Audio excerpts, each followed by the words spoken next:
Cette jolie chaumière, si typique du paysage briéron, est devenue en quelques années le pire cauchemar de son propriétaire. C'est vraiment stressant pour moi de faire le tour comme ça et de voir la dégradation de ma toiture qui est âgée que d'une vingtaine d'années, quoi.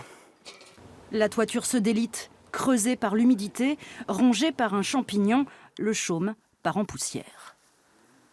Quand la pluie tombe, elle vient creuser encore un peu plus le chaume. Et là, cette zone-là, à mon avis, ça va être une des premières où on va arriver à l'intérieur de la maison, quoi. Les premières fuites vont se passer par ici, je pense. La chaumière de Jean-François, la voici, filmée en 1997 au moment de la pose de la couverture.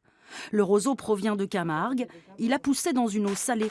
À l'époque, personne ne se doute que ce taux de salinité accélère la dégradation du chaume. Ce serait à refaire, ça serait non tout de suite. Nous, on partait pour 40-50 ans, très honnêtement. On n'imaginait pas être tout de suite à avoir à refaire une toiture. D'autant que s'il la refait, l'ardoise risque d'être salée. Il en aurait pour 65 000 €, 2 fois plus que pour une toiture classique. Pas question d'assumer seul les coûts exorbitants d'une telle réfection.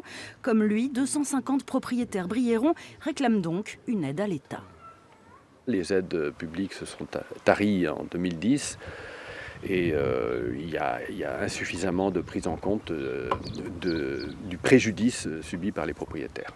Donc nous entendons aujourd'hui que les propriétaires qui sont sinistrés quelque part par l'emploi obligé de chaume de mauvaise qualité soient soutenus financièrement par les pouvoirs publics. Au cœur du parc de Brière, les toitures du village touristique de Quérinet, elles aussi se dégradent. Le parc a lancé des pistes pour endiguer le phénomène et soutenir les propriétaires garants comme lui du patrimoine local.